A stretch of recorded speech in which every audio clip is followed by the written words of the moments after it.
এই সংস্কার দেখুন, যেটা আমি বলেছি, এটা হচ্ছে চলমান প্রক্রিয়া। আজকের অন্তর্বর্তীকালীন সংস্কার করবে, অবশ্যই করবে, তাতে তো কেউ না করছে। কিন্তু প্রশ্ন হচ্ছে যে আমি আজকে যে সংস্কারটি করছি, এমন হতে পারে আগামীকাল কিন্তু সেটাকে আবার পুনরায় সংস্কার করতে হবে, কারণ সংস্কার কোনোদিন কোনো জায়গায় থেমে থাকে। কাজে এটা এমন কোনো বিষয় নয় যে আমি সংস্কারগুলো করব, তারপরে আমার সংস্কার শেষ হয়ে যাবে, তারপরে আমি নির্বাচন করব, তারপরে জনগণের হাতে এই দেশ পরিচালনার দায়িত্ব তুলে দেব। এটা কখনো, এই যুক্তি কখনো টিকতে পারে না। আপনাদের বুঝতে হবে, কথা বলবেন না, এই যে আপনি বসুন, আপনি বসুন। কাজে এই সত্য উপলব্ধি করতে হবে যে সংস্কার কোনোদিন কোথাও থেমে থাকে না। সংস্কার যদি আমি করতে চাই, আমি চিরদিন সংস্কার করতে পারব, তাহলে সেই সংস্কার কখন শেষ হবে? এটা তো কোনো যুক্তির কথা হতে পারে না। সেই সংস্কার শেষ হওয়ার পরে নির্বাচন হবে, এটা কোন যুক্তি? সেই সংস্কার কখন শেষ হবে? সংস্কার তো শেষ হওয়ার বিষয়, সংস্কার হচ্ছে চলমান। কাজে আজকে যে সংস্কারগুলো আমরা চিহ্নিত করেছি এবং আমাদের কমিটমেন্ট যে সংস্কারগুলোর প্রতি রয়েছে, আমরা প্রতিজ্ঞাবদ্ধ। অনেকে বলেন আমরা যদি ক্ষমতায় আসি, আমি কথা বলি না, ক্ষমতায় যাবার কোনো বিষয় নয়। আওয়ামী লীগ ক্ষমতায় গিয়েছিল, ক্ষমতা অপব্যবহার করেছিল, মানুষের উপরে জুলুম নির্যাতন করেছিল, জনজীবনকে অতিষ্ঠ করে দিয়েছিল, এই দেশকে ধ্বংস করে দিয়েছিল।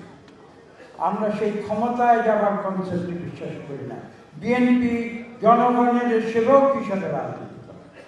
আমরা বিশ্বাস করি একটি সুষ্ঠু নিরপেক্ষ নির্বাচনে জনগণ যদি আমাদের ভোট দেয়, আমরা এই দেশ পরিচালনার দায়িত্ব গ্রহণ করব, দেশ শাসন করার জন্য, জনগণকে সেবা করার জন্য। এবং সেই দায়িত্বে আসলে আমরা প্রতিজ্ঞাবদ্ধ যে আমরা যে সংস্কারের কথাগুলো আজ বলছি, সেই সংস্কারগুলো আমরা বাস্তবায়ন করব। এবং এই সরকারকে এটা উপলব্ধি করতে হবে যে নির্বাচনের একটি সুষ্ঠু নিরপেক্ষ নির্বাচনের জন্য যে সংস্কারগুলো অত্যাবশ্যকীয় প্রয়োজন, সেই সংস্কারগুলো সম্পাদন করে একটি সুষ্ঠু নিরপেক্ষ নির্বাচন দিতে হবে। এটা আমার কথা নয়।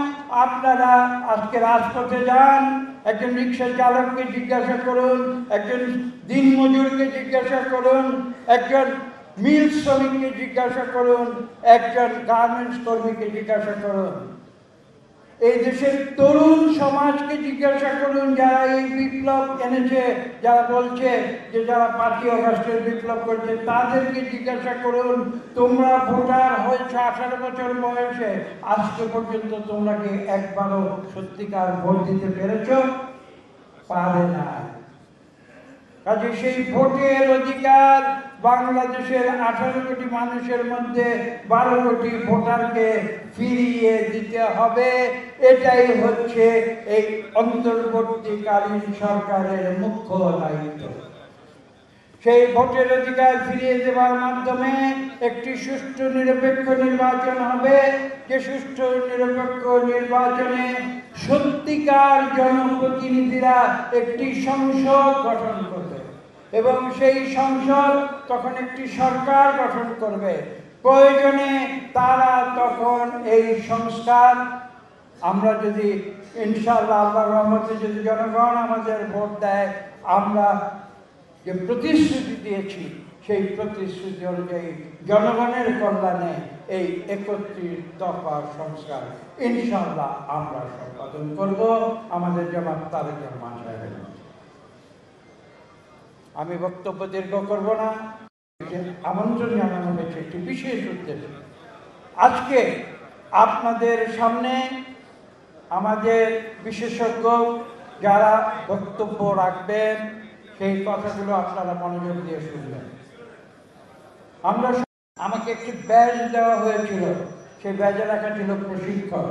আমি খোলা মনে আপনাদের বলতে চাই, আমি এখানে প্রশিক্ষক হিসাবে আসিনি, আমি এখানে একজন ছাত্র হিসেবে। আমি বিশ্বাস করি আপনারা প্রত্যেকে মনে করবেন আজকে আপনারা এখানে ছাত্র হিসেবে এসেছেন, আমরা এখান থেকে কিছু শিখব।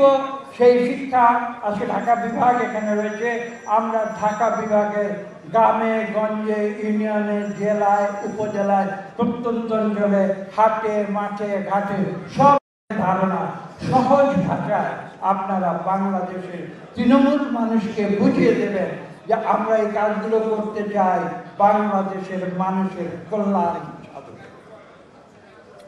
বাংলাদেশের মানুষের যে রাজনীতি যেভাবে আওয়ামী লীগ কলুষিত করেছে, বাংলাদেশের সকল প্রতিষ্ঠানগুলোকে আওয়ামী লীগ যেভাবে ধ্বংস করেছে, সেই ধ্বংসস্তূপ থেকে বিএনপি ইনশাআল্লাহ এই দেশকে আবার ফিনিক্স পাখির মতো আকাশে তুলে দেবে।